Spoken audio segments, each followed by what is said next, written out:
اصحاب نبی ہم زلف علی عثمان غنی عثمان غنی داماد نبی داماد نبی عثمان غنی عثمان غنی آقا نے جنہیں دو بیٹیاں دیں عثمان غنی عثمان غنی عثمان غنی عثمان غنی خلیفہ ثالث خلیفہ راشد نبی کا دل بر میرا غنی ہے، صدیق عمر اور علی کا ساتھی حیا کا پیکر میرا غنی ہے۔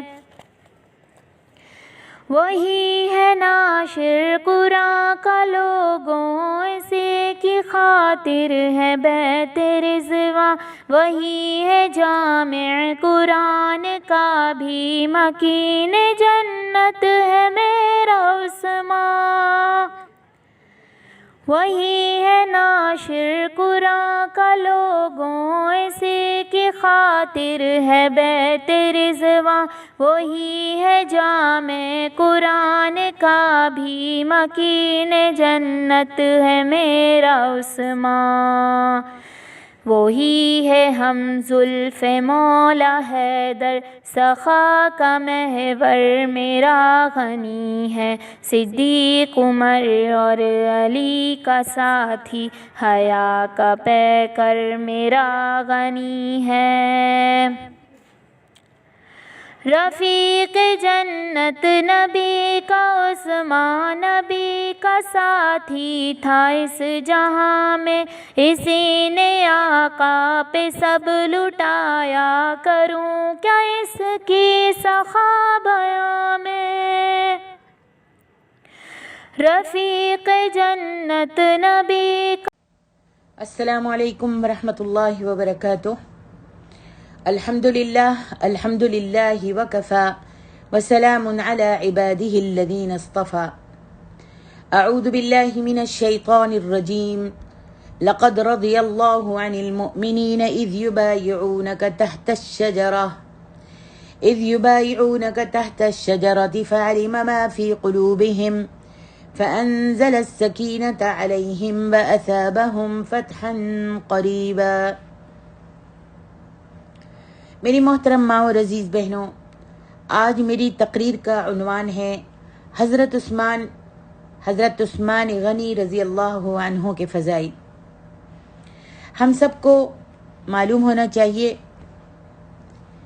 کہ خلفائے راشدین جن کی سنت کو نبی علیہ الصلاۃ والسلام نے اپنی سنت قرار دیا ہے، اور خلفائے راشدین کا سب سے پہلا نمبر حضرت ابوبکر صدیق اور دوسرے خلیفہ حضرت عمر فاروق رضی اللہ عنہ اور حضرت عثمان رضی اللہ عنہ کا تیسرا نمبر ہے خلیفہ ہونے میں۔ ان کا شمار بھی ان پاک شخصیتوں میں ہوتا ہے جن کو احادیث میں 10 مبشرہ کے نام سے یاد کیا جاتا ہے۔ آپ بنو امیہ خاندان سے تعلق رکھتے تھے، اور یہ خاندان بنی ہاشم خاندان سے انتہائی زیادہ رقابت رکھتا تھا۔ چونکہ نبی علیہ الصلاۃ والسلام بھی ہاشمی خاندان سے تھے، اس لیے بنو امیہ خاندان رقابت کی وجہ سے آپ کی بھی مخالفت کرتے رہے۔ نبی علیہ الصلاۃ والسلام نے نبوت کا دعویٰ کیا تو حضرت عثمان رضی اللہ عنہ حضرت ابوبکر صدیق رضی اللہ عنہ کی دعوت پر اپنے سارے خاندان کو چھوڑ کر دائرہ اسلام میں داخل ہو گئے۔ اگر سوچا جائے تو اس وقت ان کا اپنے خاندان کو چھوڑ کر اکیلے اپنے مخالف بنی ہاشم میں چلے جانا انتہائی جرت کا کام تھا، مگر انہوں نے اس کی کوئی پرواہ نہیں کی۔ حافظ ابن کثیر رحمہ اللہ نے ابن عساکر کے حوالے سے حضرت عثمان رضی اللہ عنہ کا واقعہ قبول اسلام کے قبول ہونے کا واقعہ اس طرح بیان کیا ہے کہ ایک دن حضرت عثمان اپنے گھر میں آئے تو ان کی خالہ ان کے گھر بیٹھی ہوئی تھی جو کہ ایک مشہور کاہنہ تھی۔ اس نے حضرت عثمان کو آتے ہی کہا، اے عثمان، تجھ کو خوش ہو جانا چاہیے کیونکہ تیرے مقدر میں کئی خوشیاں لکھی جا چکی ہیں جن کو تو عنقریب حاصل کرنے والا ہے۔ تجھ کو بھلائی سے نوازا جائے گا اور برائی سے بچایا جائے گا۔ کہتی ہے، خدا کی قسم، تیرے نکاح میں ایک ایسی خوبصورت پاک باز عورت آئے گی جو اس شخص کی بیٹی ہوگی جو دنیا کا عظیم ترین انسان ہوگا، اور ایسے شخص سے تیرا رشتہ استوار ہوگا جس کے ساتھ تیرا تذکرہ باعث افتخار ہوگا۔ حضرت عثمان کہنے لگے، مجھے اپنی خالہ کی باتوں پر بہت تعجب ہوا، تو وہ کہنے لگی، یا عثمان لک الجمال ولک اللسان، هذا النبی معه البرهان، ارسلہ بحقہ الدیان، وجاءہ التنزیل والفرقان، فاتبعہ لا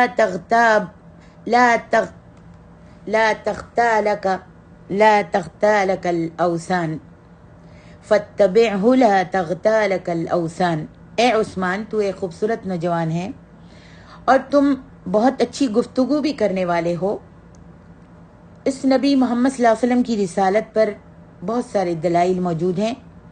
اللہ تعالیٰ نے انہیں سچا دین دے کر مبعوث کیا ہے، اور یہ بھی حقیقت ہے کہ ان پر وحی نازل ہوتی ہے، اور اللہ سبحانہ و تعالیٰ نے انہیں حق و باطل میں فرق کرنے کا ملکہ عطا فرمایا ہے، لہذا ان کی پیروی کرو اور بت پرستی کو چھوڑ دو۔ حضرت عثمان رضی اللہ عنہ نے کہا، خالہ جان، تو مجھے ایسے شخص کی پیروی کے متعلق کہہ رہی ہے جو یہاں موجود ہی نہیں ہے؟ یہ اس وقت کا اعلان کیا تھا اور حضرت عثمان کو اس کا علم نہیں ہوا تھا۔ تو خالہ نے کہا، محمد ابن عبد اللہ رسول من عند اللہ جاء بتنزیل اللہ یدعو بہ الی اللہ۔ محمد الرسول اللہ صلی اللہ علیہ وسلم خدا کی طرف سے مبعوث ہو چکے ہیں اور لوگوں کو ان کے دین کی طرف دعوت دے رہے ہیں۔ پھر کہنے لگی کہ تو بتوں کو پوجنا چھوڑ دو اور اسلام لے آؤ۔ حضرت عثمان فرماتے ہیں کہ میں یہ گفتگو سن کر حیرانی کے عالم میں گھر سے نکلا تو اچانک مجھے حضرت ابو بکر صدیق مل گئے۔ وہ اسلام لا چکے تھے۔ میں نے تمام واقعہ ان سے بیان کیا تو وہ مجھے کہنے لگے، اے عثمان، تو عقل مند آدمی ہو کر حق و باطل میں تمیز نہیں کر سکتا؟ وہ بزرگوں کے مجسمے جن کی عبادت ہماری قوم کر رہی ہے سوائے بے حس پتھروں کے اور ہیں ہی کیا؟ نہ وہ سنتے ہیں، نہ ہی وہ دیکھ سکتے ہیں، اور نہ ہی کسی کو نفع نقصان پہنچا سکتے ہیں۔ تمہاری خالہ نے جو بھی کچھ کہا ہے بالکل ٹھیک کہا ہے۔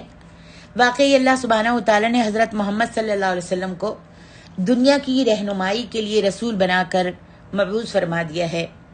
اگر تم ان سے ملاقات کرنا چاہتے ہو تو چلو میرے ساتھ۔ کہتے ہیں ہم دونوں مل کر نبی علیہ الصلوۃ والسلام کی خدمت میں حاضر ہوئے۔ آپ نے فرمایا، اے عثمان، اللہ تبارک و تعالیٰ کا فرمان قبول کر لو اور یقین رکھو کہ میں اللہ کی طرف سے دنیا کو ہدایت سکھانے کے لیے رسول بنا کر بھیجا گیا ہوں۔ حضرت عثمان بیان کرتے ہیں کہ میں نبی علیہ الصلوۃ والسلام کی باتیں سن کر بے اختیار سا ہو گیا اور میں نے فوراً ہی لا الہ الا اللہ محمد الرسول اللہ کلمہ پڑھا اور مسلمان ہو گیا۔ حضرت عثمان کے قبول اسلام کا علم جب ان کے چچا حکم بن ابی العاص کو ہوا تو اس نے ان کے ہاتھ پیر باندھ کر ایک کمرے میں بند کر دیا۔ کہنے لگا، تم نے اپنے باپ دادا کا مذہب چھوڑ کر ایک نیا مذہب اختیار کر لیا ہے، اس لیے جب تک اس نئے مذہب کو نہیں چھوڑو گے اس وقت تک میں تمہیں آزاد نہیں کروں گا۔ حضرت عثمان نے جواب دیا، چچا، اللہ کی قسم، میں اب مذہب اسلام کو کبھی بھی ترک نہیں کروں گا، خواہ اس میں میری جان ہی کیوں نہ چلی جائے۔ بعض روایات میں آتا ہے کہ ان کا چچا ان کو کھجور کی بنی ہوئی چٹائی میں لپیٹ کر اوندھے منہ درخت سے باندھ دیتا اور نیچے سے دھواں دے کر اسلام سے ہٹنے کے لیے کہتا، اسلام چھوڑنے کے لیے کہتا، مگر حضرت عثمان صبر و تحمل سے کام لیتے ہوئے اللہ کی خاطر، اللہ کی رضا کی خاطر یہ سب تکلیفیں برداشت کرتے رہے، مگر اسلام کو چھوڑنا انہوں نے گوارا نہیں کیا۔ جب ان کا چچا بہت زیادہ تھک گیا اور اس نے حضرت عثمان کو اسلام پر بہت مضبوط پایا تو مجبور ہو کر اس نے ان کو قید سے رہا کر دیا۔ میری محترم ماں اور عزیز بہنوں، دیکھ لیجئے، حضرت عثمان نے اسلام کی خاطر اپنا خاندان چھوڑ دیا، اپنا سب کچھ چھوڑ دیا، اور اللہ تبارک و تعالیٰ نے ان کو کیا انعام دیا۔ اللہ کے نبی حضرت محمد صلی اللہ علیہ وآلہ وسلم نے آپ کی شادی اپنی بیٹی حضرت رقیہ سے کر دی۔ اللہ اکبر! کیا یہ تھوڑی خوش قسمتی ہے کہ حضرت عثمان نبی علیہ الصلاۃ والسلام کے داماد بن گئے؟ جو لوگ حضرت عثمان رضی اللہ عنہ میں عیب نکالتے ہیں، میں ان سے پوچھتی ہوں کہ اگر حضرت عثمان رضی اللہ عنہ برے ہوتے یا ان کے ایمان میں کچھ شک ہوتا تو محمد صلی اللہ علیہ وآلہ وسلم اپنی لڑکی کا نکاح ان سے کیوں کرتے؟ آج جب ہم اپنی بچیوں کا نکاح کرنا چاہتے ہیں، شادی کرنا چاہتے ہیں، تو اپنی بچیوں کے لیے دیندار لڑکا تلاش کرتے ہیں، تو کیا نبی علیہ الصلاۃ والسلام نے بغیر سوچے سمجھے ان سے اپنی لڑکی کا نکاح کر دیا؟ کیا آپ نے ان کی شرافت اور دین نہیں دیکھا؟ ہم سب کو چاہیے کہ خوب اچھی طرح سے سوچیں۔ یاد رکھیے، نبی علیہ الصلاۃ والسلام کا حضرت عثمان رضی اللہ عنہ سے اپنی لڑکی کا نکاح کرنا حضرت عثمان رضی اللہ عنہ کے صاحب مرتبہ ہونے کے لیے یہی ایک دلیل ہی کافی ہے کہ حضرت عثمان رضی اللہ عنہ نے تکلیفیں تو برداشت کر لی مگر اسلام کو چھوڑنا گوارا نہیں کیا۔ پھر نبی علیہ الصلاۃ والسلام کی اجازت سے اپنے جان و ایمان کی حفاظت کے لیے دوسرے مسلمان صحابہ کے ساتھ اپنی بیوی کو ساتھ لیا، ہجرت کر لی، حبشہ کی طرف چلے گئے۔ آپ نے فرمایا کہ حضرت لوط علیہ الصلاۃ والسلام کے بعد حضرت عثمان اور ان کی بیوی یہ پہلا جوڑا ہے، پہلے شخص ہیں جنہوں نے اللہ کی رضا کی خاطر ہجرت کی ہے۔ چنانچہ ملک حبشہ میں رہتے ہوئے انہوں نے ایک دن یہ بات سنی کہ نبی علیہ الصلاۃ والسلام نے کفار مکہ سے کچھ شرائط پر سمجھوتا کر لیا ہے اور کفار مکہ اب مسلمانوں کو تکلیفیں نہیں دیتے، تو انہوں نے اپنی بیوی کو لیا اور مکہ میں واپس آ گئے۔ یہاں آنے پر معلوم ہوا کہ یہ تو غلط افواہ تھی، جھوٹی بات تھی، بلکہ مکہ میں کفار جو ہیں مسلمانوں کو پہلے سے بھی زیادہ پریشان کر رہے ہیں۔ پھر انہوں نے اپنی بیوی کو لیا اور مدینے کی طرف ہجرت کر لی، مدینہ چلے گئے۔ حضرت عثمان غنی رضی اللہ عنہ کا اللہ تبارک و تعالیٰ کے راستے میں دین اسلام کی خاطر 2 دفعہ ہجرت کرنا، یہ بھی ان کے ایمان کی ایک بین دلیل ہے۔ پھر اس سے بڑھ کر ان کا مقام اور کیا ہو سکتا ہے کہ یہ جنگ بدر میں شریک تو نہیں ہو سکے مگر ان کو اہل بدر میں شمار کیا گیا ہے، حضرت عثمان کو اہل بدر میں شمار کیا گیا ہے۔ جب معرکہ بدر پیش تھا، اس وقت ان کی بیوی حضرت رقیہ رضی اللہ عنہا بیمار تھیں اور نبی علیہ الصلاۃ والسلام نے ارشاد فرمایا تھا کہ عثمان تم گھر میں رہ کر اپنی بیوی کی تیمارداری کرو، میرے حکم سے تمہارا گھر میں رہ کر اپنی بیوی کی تیمارداری کرنا ایسے ہی ہے جیسے کہ تم نے غزوہ بدر میں ہمارے ساتھ شرکت کی ہے۔ سبحان اللہ! اللہ تبارک و تعالیٰ کی قدرت دیکھیے، ادھر جنگ بدر میں اللہ سبحانہ و تعالیٰ نے مسلمانوں کو فتح عطا فرمائی اور ادھر حضرت عثمان کی بیوی اس دنیا فانی سے انتقال فرما گئی۔ جب حضرت رقیہ رضی اللہ عنہا کو دفن کیا جا رہا تھا، اس وقت قاصد جو ہے فتح کی خوشخبری لے کر مدینہ میں داخل ہوا۔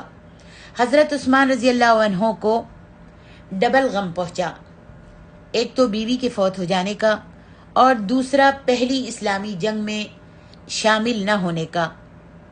نبی علیہ الصلوۃ والسلام جنگ سے جب واپس لوٹے تو جہاں آپ نے دوسرے مجاہدین کو مال غنیمت عطا فرمایا، وہاں حضرت عثمان کو بھی آپ نے مال غنیمت سے حصہ عطا فرمایا۔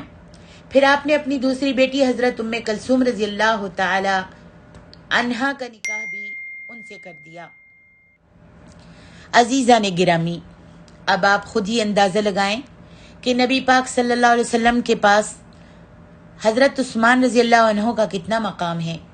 آج اگر حضرت علی رضی اللہ عنہ کو داماد رسول ہونے کی وجہ سے صاحب فضیلت سمجھا جاتا ہے تو حضرت عثمان کو صاحب فضیلت کیوں نہیں سمجھا جاتا، جن کو داماد رسول ہونے کا 2 مرتبہ شرف حاصل ہوا کہ حضرت عثمان کے سوا اور کسی شخص کو یہ شرف حاصل نہیں ہوا کہ ان کے نکاح میں کسی نبی کی 2 بیٹیاں آئی ہوں۔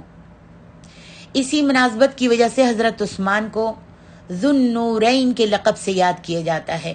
اللہ اکبر۔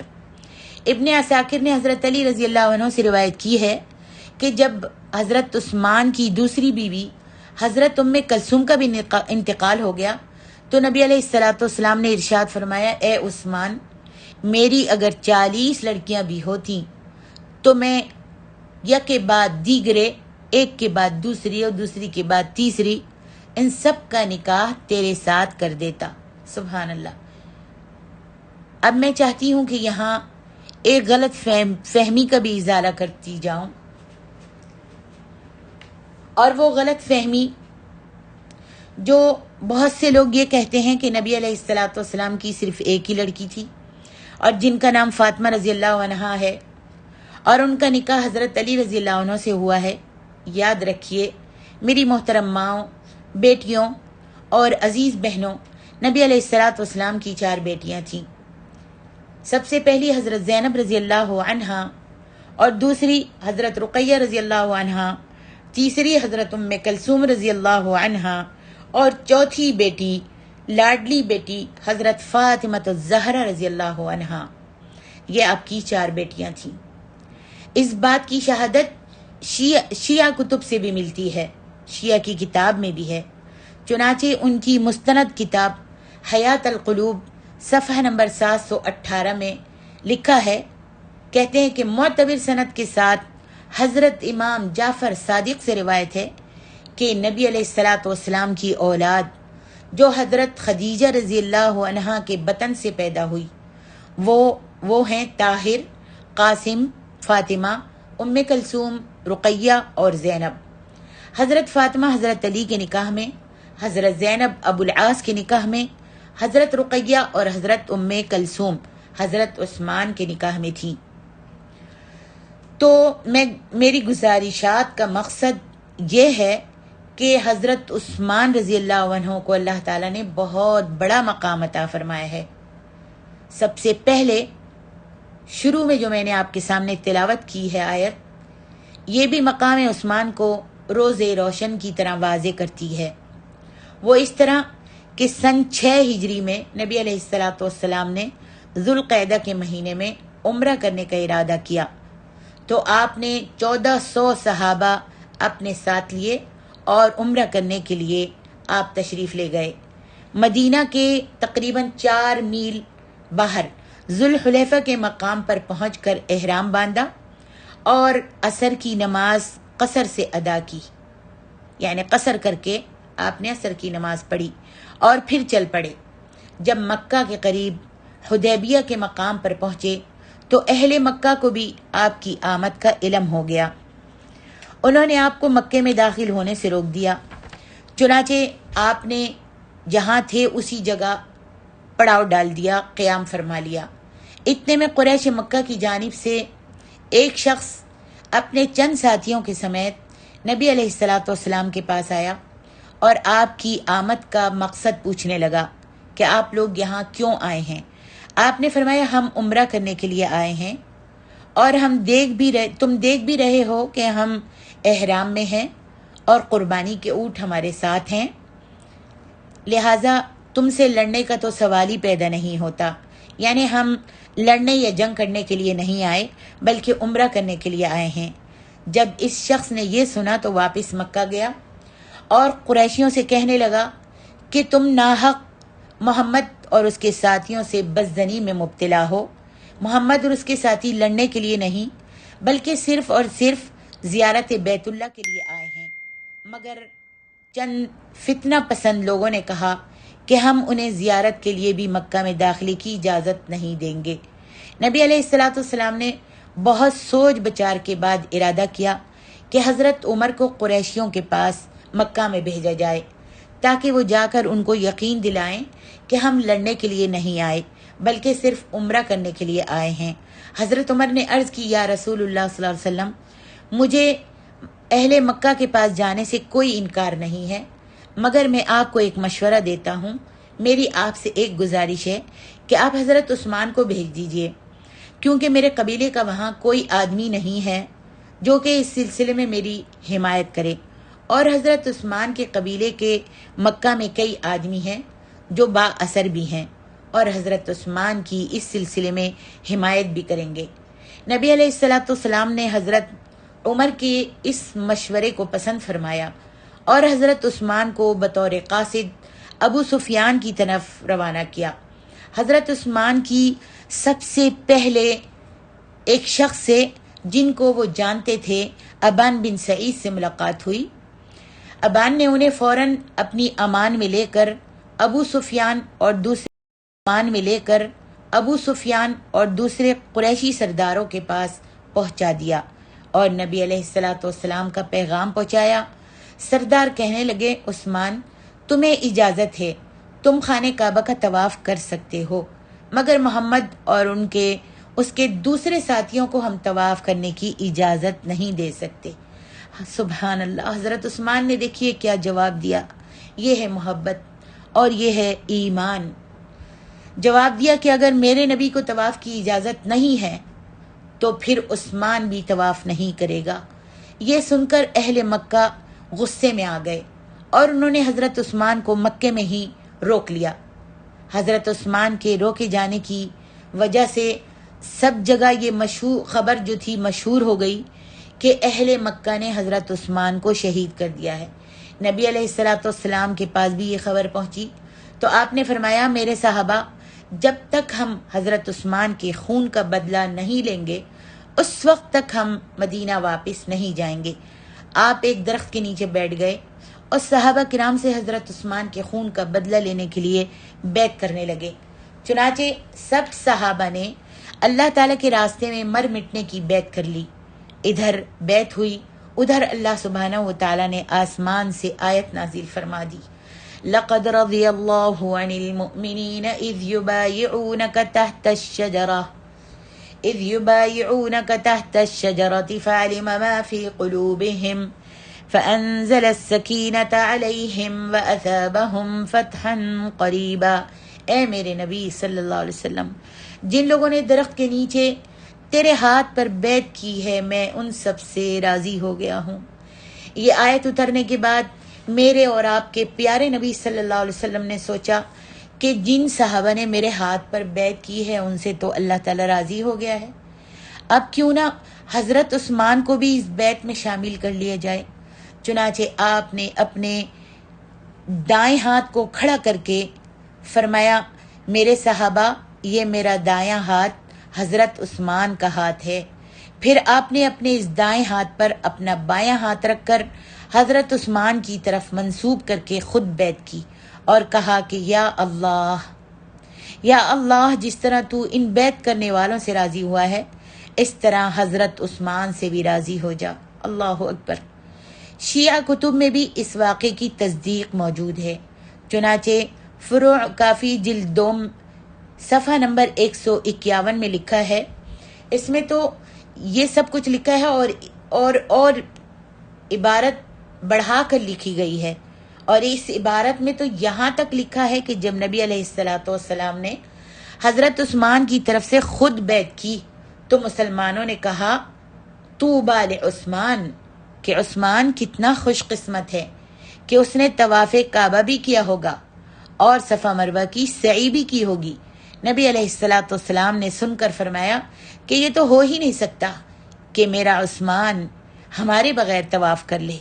چنانچہ جب حضرت عثمان آئے تو آپ نے ان کو پوچھا کیا تم نے کعبے کا طواف کیا ہے؟ تو حضرت عثمان نے کہا یا رسول اللہ صلی اللہ علیہ وسلم، میں آپ کے بغیر کیسے طواف کر سکتا تھا؟ عثمان آپ کے بغیر کیسے طواف کرتا اور کیسے صفا مروہ کی سعی کرتا؟ بھلا یہ ہو سکتا تھا کہ میں آپ کے بغیر کسی طرح بھی طواف کر سکوں؟ یعنی حضرت عثمان نے طواف نہیں کیا۔ اب میں پوچھتی ہوں صحابہ کرام کی شان میں گستاخی کرنے والوں سے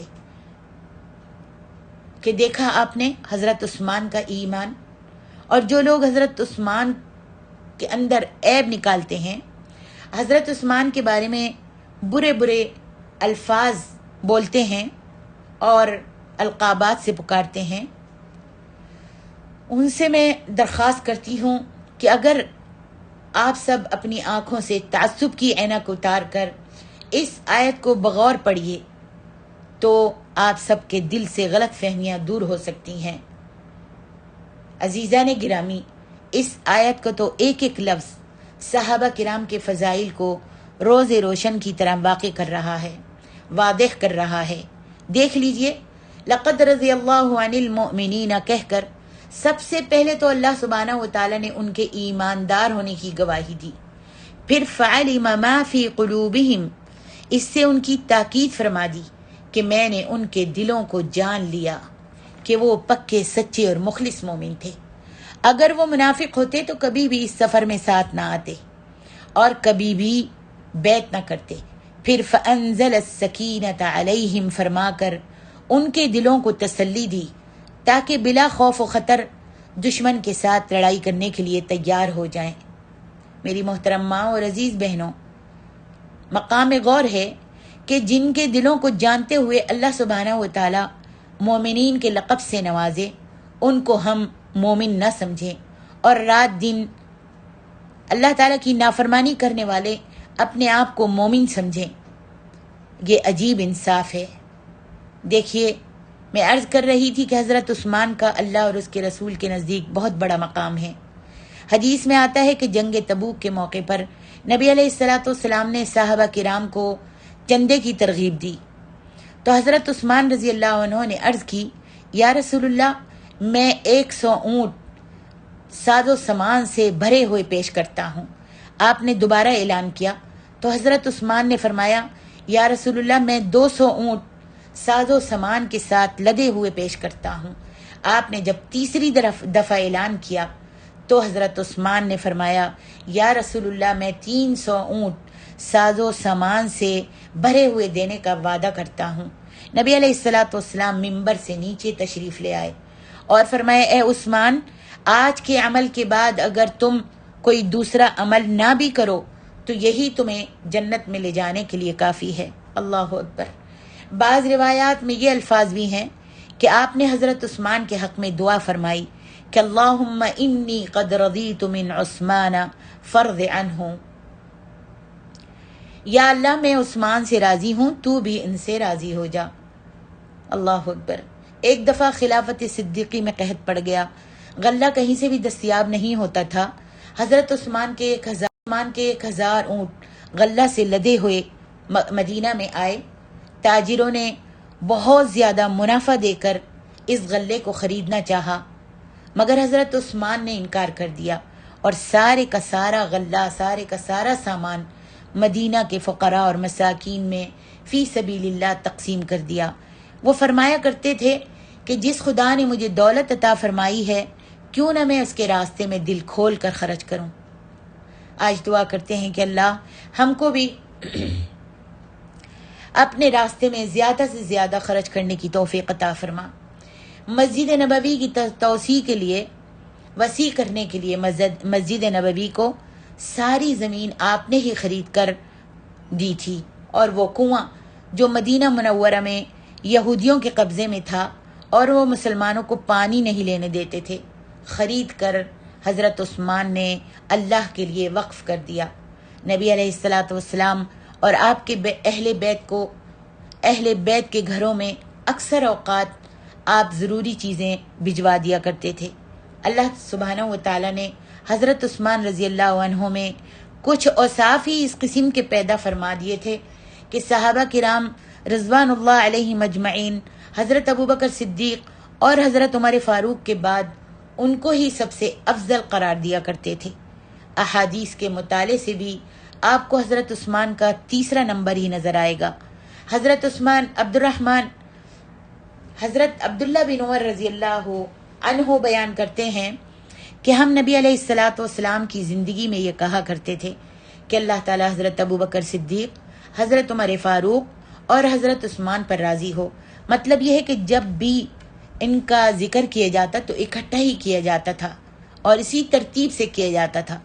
حضرت انس سے روایت ہے کہ نبی علیہ الصلاۃ والسلام نے ارشاد فرمایا کہ میری امت میں سب سے زیادہ رحم دل ابو بکر ہیں اور سب سے زیادہ خدا کے دین پر سختی سے عمل کرنے اور کرانے والے عمر فاروق ہیں اور سب سے زیادہ حیا والے عثمان غنی ہیں۔ یہاں میرا دل چاہتا ہے وہ قصہ بھی بیان کر دوں جو حضرت عائشہ فرماتی ہیں کہ ایک دن نبی علیہ الصلاۃ والسلام میرے کمرے میں لیٹے ہوئے تھے اور آپ کی چادر جو ہے آپ کی ٹانگ کی پنڈلی سے ہٹی ہوئی تھی، یعنی آپ کی پنڈلی نظر آ رہی تھی۔ کہتی ہیں کہ میرے ابا جان نے اندر آنے کی اجازت طلب کی، آپ اسی طرح لیٹے رہے اور آپ نے ٹانگ بھی نہیں ڈھکی۔ حضرت ابوبکر اندر داخل ہوئے اور اپنی بات کر کے چلے گئے۔ پھر حضرت عمر نے اجازت چاہی، نبی علیہ الصلاۃ والسلام ایسے ہی لیٹے رہے اور حضرت عمر اندر آن کر بات چیت کر کے واپس چلے گئے۔ پھر حضرت عثمان نے اندر آنے کی اجازت چاہی تو حضرت نبی محمد صلی اللہ علیہ وسلم اٹھ کر بیٹھ گئے اور آپ نے اپنی ٹانگ کو بھی، اپنی پنڈلی کو بھی ڈھک لیا۔ وہ بھی جب بات چیت کر کے چلے گئے تو حضرت عائشہ رضی اللہ عنہا کہتی ہیں کہ میں نے عرض کی کہ یا رسول اللہ صلی اللہ علیہ وسلم، آج جس طرح آپ نے عثمان سے ملاقات کا اہتمام کیا، ابو بکر و عمر کی آمد پر آپ نے ایسا اہتمام نہیں کیا۔ آپ نے ارشاد فرمایا عثمان شرمیلا آدمی ہے، اگر میں لیٹے ہوئے اسی حالت میں اسے اجازت دے دیتا، لیٹا اس کو اسی حالت میں اجازت دے دیتا تو وہ اندر آنے سے شرماتا اور وہ جو بات کرنے کے لیے مجھ سے آیا تھا اس کو پورا کیے بغیر ہی لوٹ جاتا۔ پھر فرمایا اے عائشہ، کیا میں اس شخص سے حیا نہ کروں جس سے فرشتے حیا کرتے ہیں؟ اللہ اکبر! یہی وہ عثمان ہیں جن کو کاتب وحی ہونے کا اعزاز حاصل ہوا، جنہوں نے مکمل قرآن اللہ کے رسول کی زندگی میں ہی حفظ کر لیا تھا، جنہوں نے قرآن مجید کے بہت سارے نسخے تیار کر کے مختلف صوبوں میں، مختلف علاقوں میں آپ نے نشر کیے اور پھیلائے اور بھیجے۔ اس قسم کی بے شمار روایات ہیں جن میں حضرت عثمان کا تیسرا مقام ہی نظر آتا ہے۔ ایک دن نبی علیہ الصلاۃ والسلام اور حضرت ابوبکر صدیق، حضرت عمر فاروق اور حضرت عثمان غنی احد پہاڑ پر چڑھے ہوئے تھے۔ احد پہاڑ، اب آپ سوچیں گی کہ کہاں ہے اور کیا ہے۔ احد پہاڑ مدینہ میں ہے۔ اللہ تعالیٰ سے دعا کرتی ہوں کہ جنہوں نے احد پہاڑ کو نہیں دیکھا، مکہ اور مدینہ کی زیارت نہیں کی، اللہ سبحانہ و تعالیٰ اپنی رحمت اور برکت سے ان کو مکے کی زیارت نصیب فرمائے۔ جو بھی میری آواز سن رہا ہے اور اگر مکہ اور مدینہ کی زیارت نہیں کی ہے تو اللہ تبارک و تعالیٰ آپ سب کو، جو بھی سن رہے ہیں، جو آئے ہیں زیارت بھی کی ہے اور جنہوں نے زیارت نہیں بھی کی، اللہ سب کو اپنے پاک گھر کا دیدار نصیب فرمائے اور یہاں پر آن کر طواف اور عمرہ اور صفا مروہ کرنے کی، سعی کرنے کی، حج کرنے کی توفیق عطا فرمائے، آسانیاں فرمائے ان کے آنے میں، اور پھر مدینہ میں احد پہاڑ کو دیکھنے کی بھی توفیق نصیب فرمائے۔ تو یہ چاروں احد پہاڑ پر کھڑے ہوئے تھے تو وہ جوش مسرت سے حرکت کرنے لگا، یعنی ہلنے لگا۔ آپ نے اس پر اپنے پاؤں سے ٹھوکر ماری اور فرمایا اثبت احد فانما علیک نبی وصدیق وشہیدان، اے احد ٹھہر جا، ساکت ہو جا، تجھ پر ایک نبی، ایک صدیق اور 2 شہید کھڑے ہیں۔ اللہ اکبر۔ احد پہاڑ جو تھا فوراً ہی رک گیا۔ میری محترم ماں اور عزیز بہنوں، حضرت عثمان غنی خلافت میں بھی آپ کا 3 نمبر پر نام آتا ہے۔ 3 خلیفہ حضرت عثمان ہیں۔ میں سمجھتی ہوں کہ حضرت عثمان کا ہر مقام پر 3 نمبر یہ ان کی اپنی طرف سے نہیں تھا، بلکہ من جانب اللہ، اللہ کی طرف سے، اللہ کی توفیق سے تھا۔ حضرت عمر فاروق پر ابو لولو مجوسی نے نماز میں حملہ کر کے جب حضرت عمر کو زخمی کر دیا، صحابہ کرام نے درخواست کی کہ آپ اپنا کوئی جانشین مقرر فرما دیجئے۔ آپ زخمی ہو گئے تھے، صحابہ نے کہا کہ اب آپ کوئی جانشین اپنے پیچھے خلیفہ مقرر کر دیجئے، تو آپ نے فرمایا کہ میں یہ بوجھ اپنے سر نہیں لینا چاہتا، ہاں میں ایک مجلس شورا مقرر کر دیتا ہوں، ان میں سے جس کو چاہو 3 دن کے اندر اپنا خلیفہ منتخب کر لینا۔ چنانچہ حضرت عثمان، حضرت علی، حضرت طلحہ، حضرت زبیر، حضرت سعد بن ابی وقاص اور حضرت عبد الرحمن بن عوف، ان 6 آدمیوں کی کمیٹی آپ نے مقرر کر دی اور خود جام شہادت نوش فرما گئے۔ انا للہ و انا الیہ راجعون۔ صحابہ کرام خلیفہ ثانی حضرت عمر فاروق رضی اللہ عنہ کی تجہیز و تکفین سے فارغ ہوئے تو مجلس سے مشاورت کا اجلاس بلایا۔ حضرت عبد الرحمن بن عوف نے کہا، میرا خیال ہے کہ ہم میں سے ہر آدمی اپنے سے بہتر آدمی کے حق میں دستبردار ہو جائے تاکہ 6 کی بحث 3 میں محدود ہو جائے۔ اس پر اتفاق کیا گیا۔ حضرت زبیر حضرت علی کے حق میں، حضرت زبیر نے کہا کہ حضرت علی کو خلیفہ بنا دیا جائے، اور حضرت طلحہ نے کہا حضرت عثمان کو بنا دیا جائے، اور حضرت سعد نے کہا کہ حضرت عبد الرحمن بن عوف کو بنا دیا جائے، اور باقی جو تین تھے وہ دستبردار ہو گئے، نکل گئے اس کمیٹی سے۔ پھر حضرت عبد الرحمن بن عوف جو تھے انہوں نے خود ہی اپنا نام جو تھا واپس لے لیا۔ اب کتنے بچے؟ 2 بچے، اور مشورہ دیا، حضرت عبد الرحمن بن عوف نے مشورہ دیا کہ اب آپ دونوں میں سے بھی ایک آدمی اپنا حق دوسرے کو دیتے ہوئے اس کے حق میں دستبردار ہو جائے اور اس کو خلیفہ تسلیم کر لے تاکہ معاملہ خود بخود ہی ختم ہو جائے۔ مگر حضرت عثمان اور حضرت علی خاموش رہے اور حضرت عبد الرحمن بن عوف کو کہنے لگے کہ ہم یہ فیصلہ آپ پر ہی ڈالتے ہیں اور اپنا حکم تسلیم کرتے ہیں، آپ جس کے حق میں فیصلہ دیں گے ہمیں منظور ہوگا۔ پھر حضرت عبد الرحمن بن عوف نے دونوں سے علیحدہ اقرار لیا کہ تمہیں خلیفہ بنائے جائے، اگر تمہیں خلیفہ بنایا جائے تو عدل و انصاف سے کام لوگے۔ دونوں نے اقرار کیا۔ پھر یہ مجلس جو تھی برخاست ہو گئی۔ اس کے بعد حضرت عبد الرحمن بن عوف نے فردن تمام مقتدر بڑے بڑے صحابہ سے ان کی رائے لی، یہاں تک کہ لوگوں سے بھی مشورہ لینا شروع کیا، عوام الناس اور سرداروں کی بھی رائے لی، ان کو اکٹھا کر کے اور علیحدگی میں بھی ان سے دریافت کیا کہ کس کو خلیفہ بنایا جائے۔ عوام سے فردن بھی، اور وہ جہاں فردن بھی اور جہاں وہ اکٹھے ہوتے وہاں بھی جا کر پوچھا، حتیٰ کہ پردہ نشین عورتوں سے، اسکول کے طلبہ سے اور دیہات سے آنے والے سواروں سے بھی مشورہ لیا۔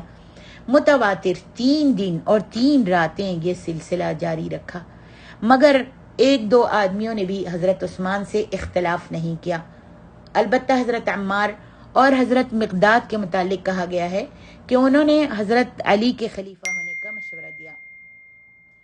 چنانچہ جب 4تھا دن طلوع ہوا تو حضرت عبد الرحمن بن عوف نے تمام لوگوں کو مسجد میں جمع کیا اور منبر نبوی پر چڑھ کر اللہ کے رسول کے منبر پر چڑھ کر کھڑے ہو گئے اور کافی دیر تک کھڑے دعائیں کرتے رہے۔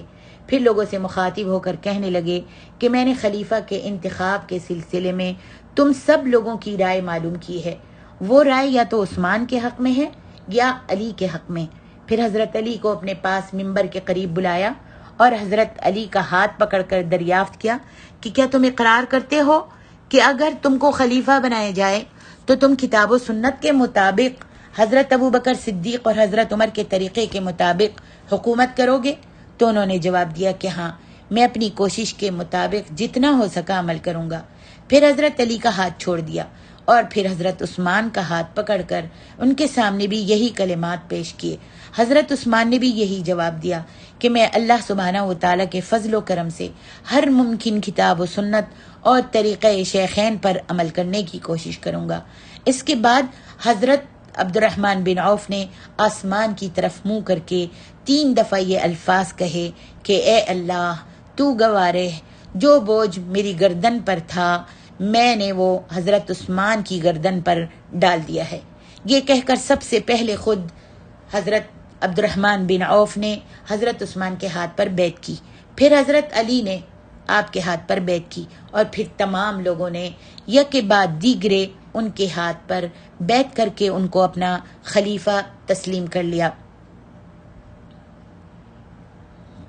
حضرت عثمان غنی رضی اللہ عنہ نے 12 سال خلافت کی۔ پہلے 6 سال تو بڑے امن سے گزرے۔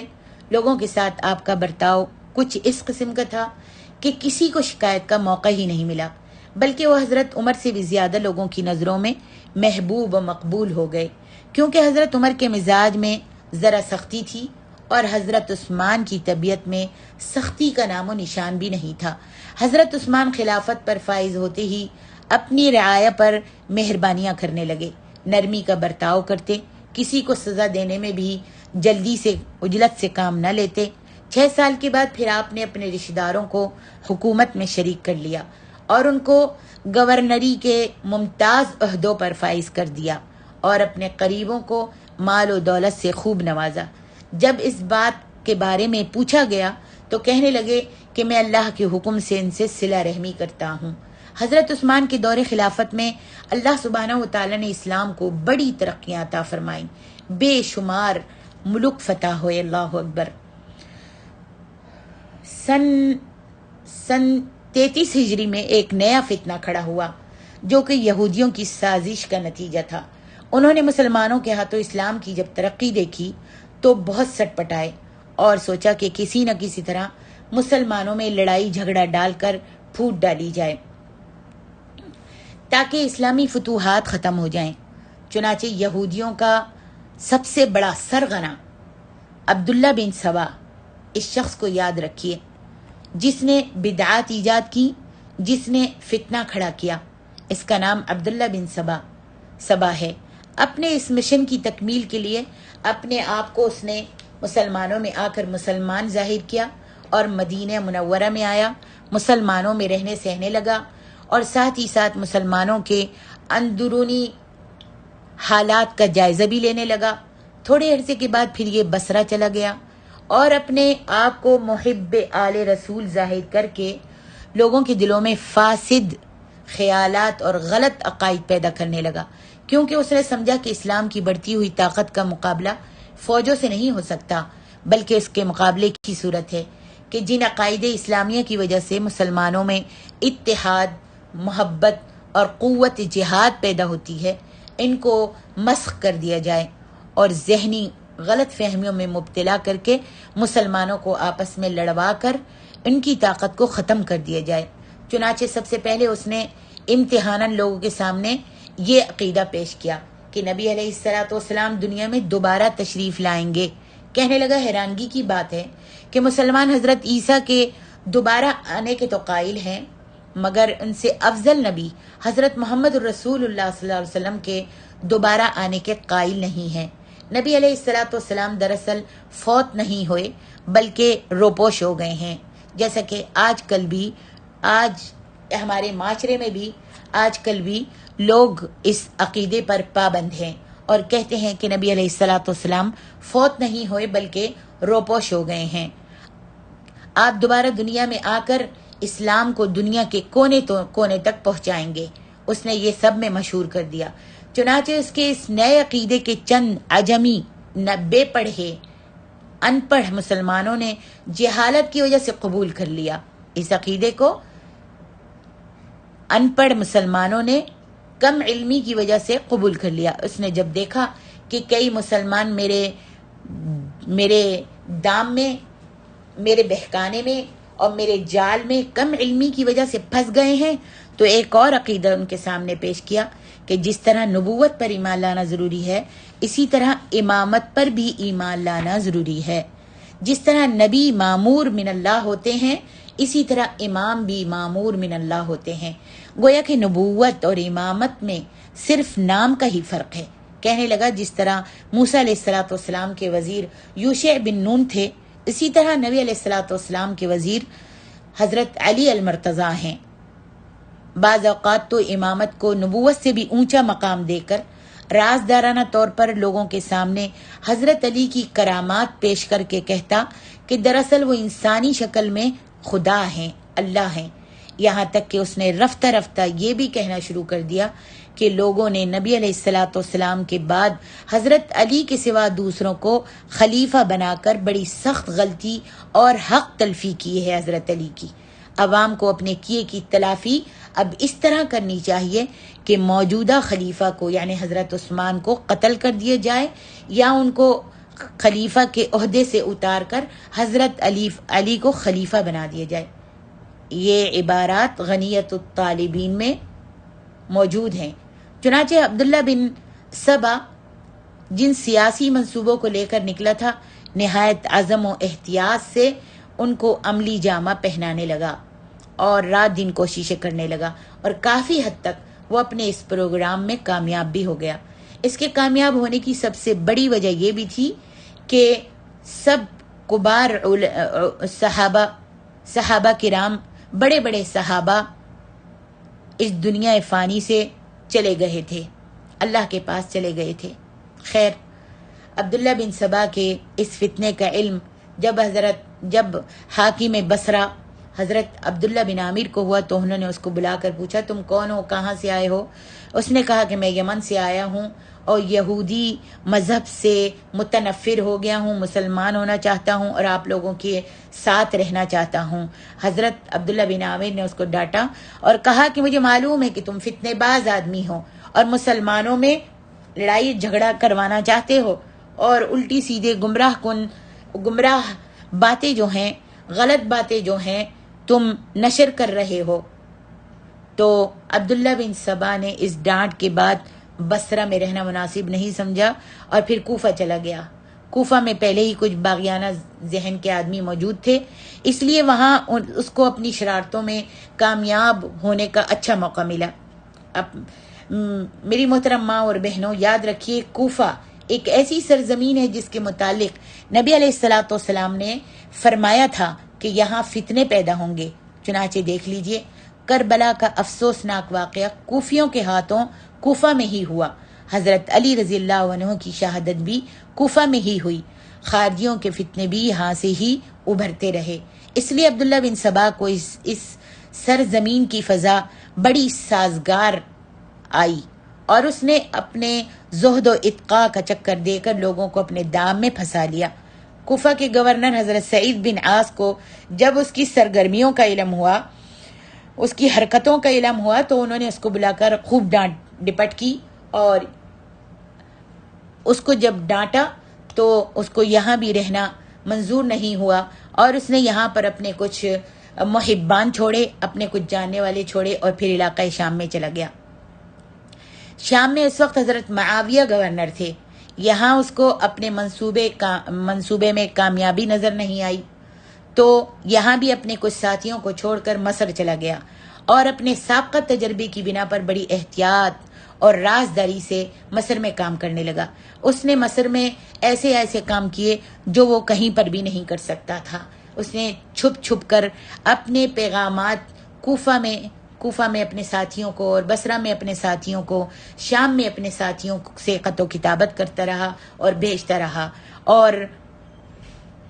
اور بظاہر مسلمانوں کی ہمدردیاں حاصل کر کے خود کو محب اہل بیت کہنے لگا یہاں مصر میں بھی. چنانچہ مصر سے اس نے بصرہ اور کوفہ کے ساتھیوں سے خط و کتابت کی اور ایک سوچی سمجھی اسکیم کے تحت اس نے مصر کوفہ اور بصرہ کے حاکموں کے خلاف شکایات لکھ کر حضرت عثمان غنی کے پاس مدینہ منورہ میں بھجوانی شروع کر دی اور ساتھ ہی بصرہ والوں کو مصر کوفہ سے مصر و کوفہ سے اور مصر والوں کو کوفہ و بصرہ سے خطوط بھیجنے شروع کر دیے کہ یہاں کے حاکم جو ہیں بڑے ظالم ہیں۔ اس طرح اس نے اپنی سازشوں کا ایسا جال بچھایا کہ رعایا کو ایسے معلوم ہونے لگا کہ ہر طرف ظلم و تشدد کا دور دورہ ہے اور خلافت عثمانی میں کہیں بھی امن نہیں رہا۔ حضرت عثمان تک جب یہ اطلاعات پہنچی، یہ باتیں پہنچی، تو انہوں نے کچھ آدمیوں کو حالات کا جائزہ لینے کے لیے مختلف مقامات پر روانہ کیا اور سب نے آن کر بتایا کہ کہیں کوئی ظلم نہیں ہو رہا، کہیں پر بھی کوئی گورنر ظلم و تشدد نہیں کر رہا۔ ہاں البتہ کوفے کے چند شر پسند لوگ ایسی افواہیں پھیلا رہے ہیں۔ میری محترم ماں اور عزیز بہنوں، عبداللہ بن سبا کی تمام کارستانیوں کو بیان کرنے سے بات جو ہے بہت لمبی ہو جائے گی۔ بس یوں سمجھ لیجئے کہ جس کام کے لیے وہ یہودی گھر سے نکلا تھا اس میں وہ کامیاب ہو گیا اور لوگوں کے دلوں میں حضرت عثمان غنی کے متعلق شکوک و شبہات پیدا کر دیے، یہاں تک کہ وہ حضرت عثمان کو قتل کرنے کے لیے مدینہ منورہ میں سب مل کر آ گئے۔ کچھ کوفہ سے، بصرہ سے، شام سے اور مصر سے سب مل کر آ گئے اور حضرت عثمان کے گھر کا انہوں نے گھیراؤ کر لیا، گھیر لیا۔ حضرت علی، حضرت طلحہ، حضرت زبیر کو جب ان کے اس ارادے کا علم ہوا کہ یہ لوگ آئے ہیں اور حضرت عثمان کو قتل کرنا چاہتے ہیں اور انہوں نے حضرت عثمان کے مکان کا محاصرہ کر لیا ہے، تو انہوں نے بہت زیادہ سمجھانے کی کوشش کی مگر وہ کسی طرح بھی باز نہ آئے اور رضامند نہ ہوئے۔ حضرت عثمان نے بھی ان سب سے پوچھا کہ تم کیا چاہتے ہو آخر؟ تو وہ کہنے لگے تم خلافت سے دستے بردار ہو جاؤ۔ حضرت عثمان کہنے لگے کہ میں اس قمیص کو جو اللہ سبحانہ و تعالیٰ نے مجھے پہنائی ہے کبھی بھی نہیں اتاروں گا۔ مطلب یہ تھا کہ میں خلافت سے دستے بردار نہیں ہوں گا، کیونکہ نبی علیہ الصلوۃ والسلام نے پیشن گوئی فرمائی تھی اور کہا تھا کہ اے عثمان، لعل اللہ یقمصک قمیصا فإن ارادوک علی خلعہ فلا تخلعہ لہم، شاید اللہ تبارک و تعالیٰ تم کو ایک قمیص پہنائے گا۔ یہ نبی علیہ الصلوۃ والسلام نے فرمایا تھا کہ اللہ تعالیٰ تم کو ایک قمیص پہنائے گا، اگر لوگ تم سے یہ قمیض اتارنے کی کوشش کریں، اتروانے کی کوشش کریں تو اس کو مت اتارنا۔ اللہ اکبر۔ چنانچہ باغیوں نے محاصرے میں اور بھی سختی پیدا کر دی آپ کے انکار کے بعد، اور حضرت عثمان کا گھر سے نکلنا بند کر دیا، آپ کے گھر میں پانی بند کر دیا، آپ کے گھر میں کھانا پینا لے جانا بند کر دیا۔ اس طرح کتنے سارے دن گزر گئے، مگر جب تکلیف حد سے زیادہ بڑھی تو حضرت عثمان اپنے مکان کی چھت پر چڑھے اور لوگوں سے پوچھا کہ کیا تم میں حضرت علی موجود ہیں؟ جواب ملا نہیں۔ کہا حضرت سعد موجود ہیں؟ کہا نہیں۔ تو کہا اگر تم میں کوئی شریف آدمی ہے اور میرا پیغام حضرت علی تک پہنچا دے اور کہے کہ عثمان کو پانی کی سخت ضرورت ہے، میرے گھر میں پانی تو پہنچا دو۔ تو پھر ایک آدمی جو سن رہا تھا اور حضرت عثمان کا درد اپنے دل میں رکھتا تھا گیا اور حضرت علی کو یہ پیغام پہنچایا، تو حضرت علی نے 3 مشکیزیں پانی کے بھر کر روانہ کر دیے۔ بڑی مشکل سے کئی آدمی زخمی ہوئے اور یہ 3 مشکیزیں تھے وہ حضرت عثمان کے گھر کے اندر تک پہنچے۔ اللہ اکبر۔ پھر حضرت علی کو معلوم ہوا کہ لوگ دروازہ توڑ کر حضرت عثمان کو قتل کرنے کے لیے داخل ہونا چاہتے ہیں، تو انہوں نے اپنے دونوں بیٹوں کو حضرت حسن اور حضرت حسین کو کہا کہ تم مسلح ہو کر سلاح لے کر، تلواریں لے کر حضرت عثمان کے دروازے پر پہرا دو تاکہ کوئی باغی اندر نہ جا سکے۔ حضرت طلحہ اور حضرت زبیر نے بھی اپنے بیٹوں کو پہرے کے لیے بھیج دیا۔ ایک دن حضرت عثمان رضی اللہ عنہ نے اپنے مکان کی چھت پر چڑھ کر فرمایا، لوگوں تمہیں معلوم ہے کہ نبی علیہ الصلوۃ والسلام نے فرمایا تھا مسجد تنگ ہے، مسجد نبوی تنگ ہے، اور جو شخص اس کو وسیع کرنے کے لیے زمین کا ٹکڑا خرید کر وقف کرے گا تو اس کے لیے جنت کی خوشخبری ہے۔ کہتے ہیں تم کو معلوم نہیں کہ میں نے زمین خرید کر وقف کر دی تھی، اب تو مجھے اس مسجد میں 2 رکعت نماز بھی نہیں پڑھنے دیتے۔ پھر فرمایا کہ تمہیں معلوم ہے کہ مسلمانوں کے لیے پانی کی کتنی تکلیف تھی اور مدینہ میں کوئی کنواں نہیں تھا۔ تو نبی علیہ السلام نے فرمایا تھا کہ کون ہے جو بیر روما کو خرید کر تمام لوگوں کے فائدے کے لیے وقف کر دے؟ تو میں نے بیر روما کو خرید کر اللہ کے لیے وقف کر دیا تھا، مگر آج تم نے مجھ سے اس پانی کو بھی روک لیا ہے۔ پھر فرمایا کہ تمہیں یاد ہوگا کہ جنگ تبوک میں مال اور سواریوں کی بہت تنگی تھی، تو میں سینکڑوں اونٹ میں نے پیش کر دیے تھے۔ تو نبی علیہ السلام نے فرمایا تھا، اے عثمان، تیرے جنت میں داخل ہونے کے لیے یہی ایک عمل کافی ہے۔ پھر فرمایا کہ تمہیں یاد ہوگا کہ نبی علیہ السلام نے فرمایا تھا کہ ہر نبی کا جنت میں کوئی نہ کوئی ساتھی ہوگا، اور میرا رفیق جنت عثمان بن عفان ہے۔ اللہ اکبر۔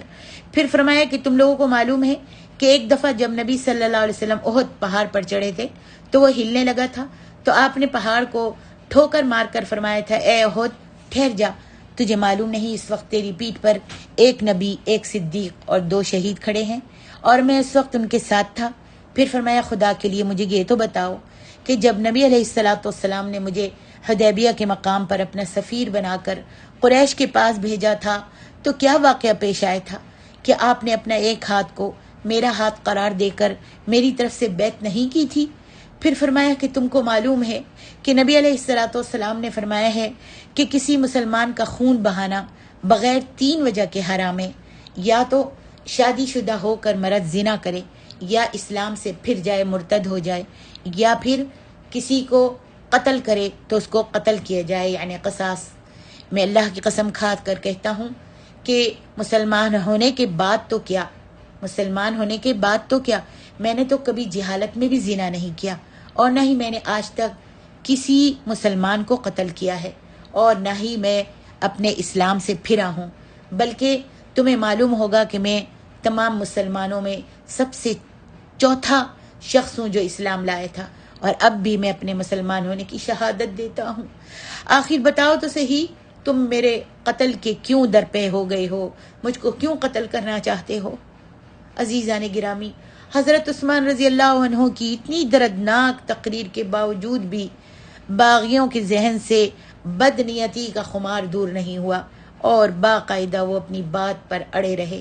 حدیث میں آتا ہے حضرت عثمان کے مکان کا محاصرہ سخت کر دیا گیا۔ صحابہ کرام نے کہا کہ آپ ہمیں اجازت دے دیجئے تاکہ ہم ان کا مقابلہ کر کے ان کو یہاں سے بھگا دیں۔ تو حضرت عثمان نے فرمایا، ان رسول اللہ صلی اللہ علیہ وسلم اعہد لی امرا وانا صابر نفسی علی، اعہد لی امرا وانا صابر نفسی علیہ، میں نے نبی علیہ السلام سے عہد کیا ہوا ہے کہ مجھے جو بھی تکلیف پہنچے گی میں اس پر صبر کروں گا اور اسے اپنی جان پر برداشت کروں گا، اس لیے میں تمہیں کبھی بھی اس بات کی اجازت نہیں دوں گا کہ تم میرے لیے ان سے جہاد کرو، میرے لیے مسلمانوں کا قتل ہو، میرے لیے تلواریں لے کر تم سب نکل جاؤ۔ بعض روایت میں آتے ہیں حضرت عبداللہ بن زبیر نے حاضر ہو کر عرض کی، اے خلیفہ رسول، اس وقت 700 جان باز، 700 فوج کے 700 آدمیوں کی جماعت محل کے اندر موجود ہے، بس صرف ایک دفعہ اجازت دے دیجئے تاکہ ہم ان کی طاقت آزمائیں۔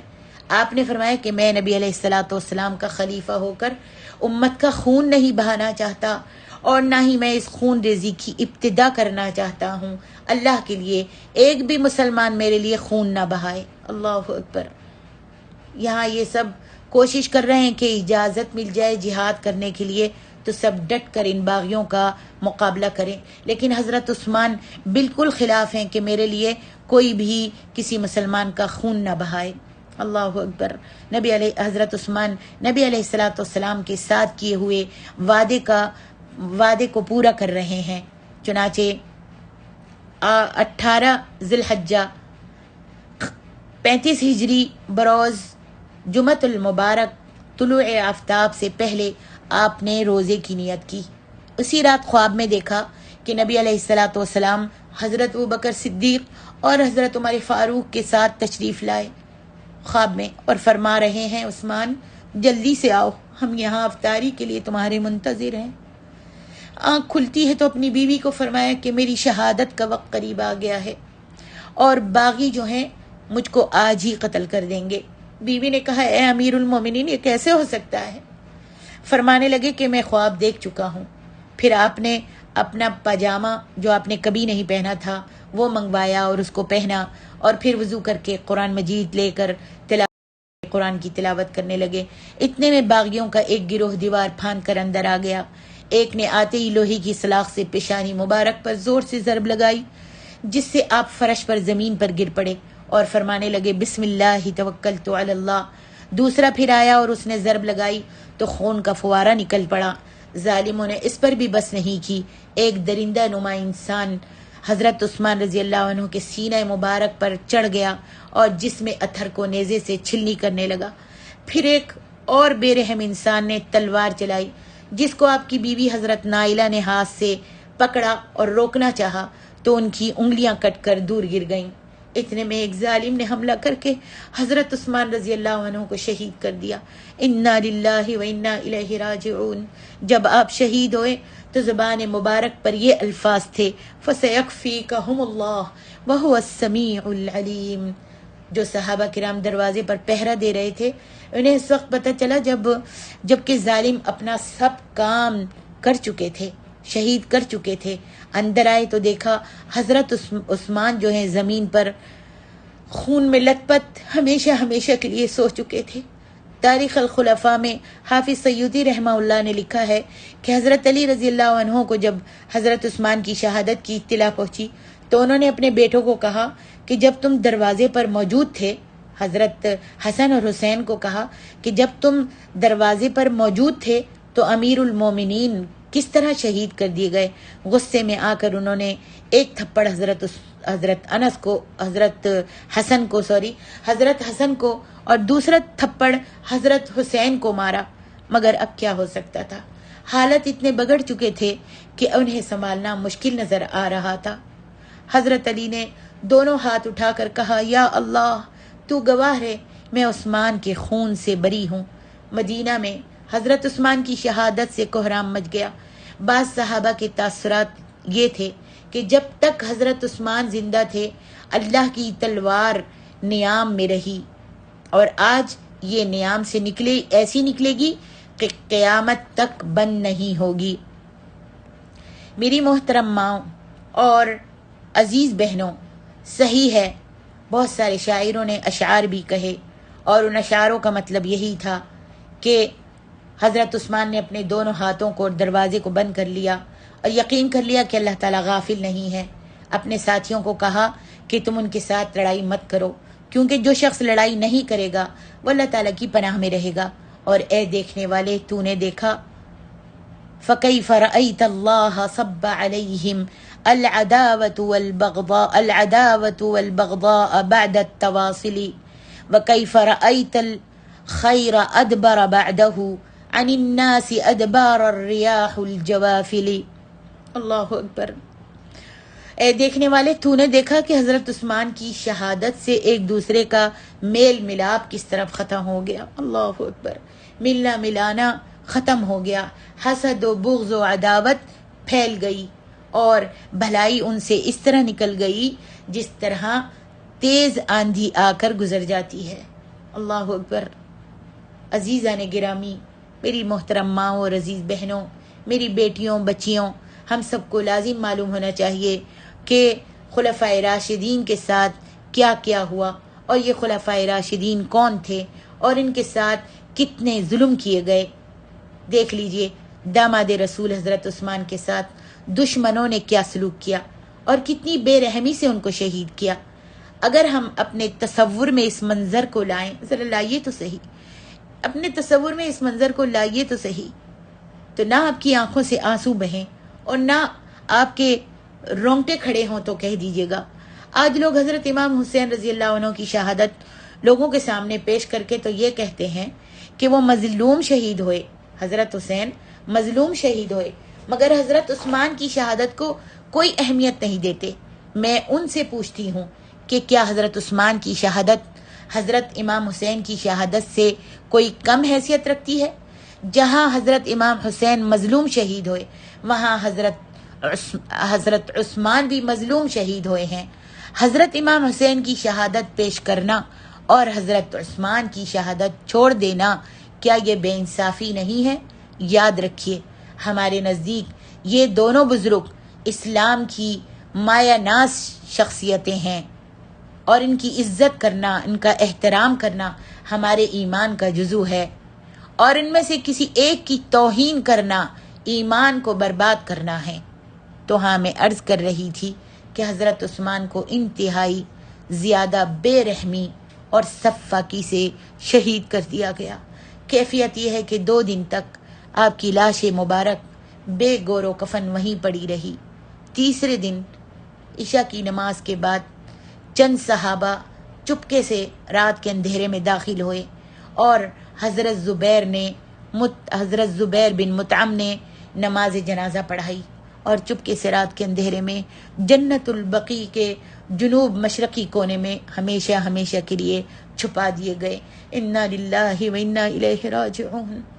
میری محترمہ اور عزیز بہنوں، میں انہی الفاظ پر اپنی تقریر کو ختم کرتی ہوں اور اللہ سے دعا کرتی ہوں کہ اللہ تعالی ہمیں اتفاق و محبت سے زندگی گزارنے کی توفیق عطا فرمائے اور ہمارے دلوں سے عداوتیں، رنجشیں اور کدورتیں دور فرما دے۔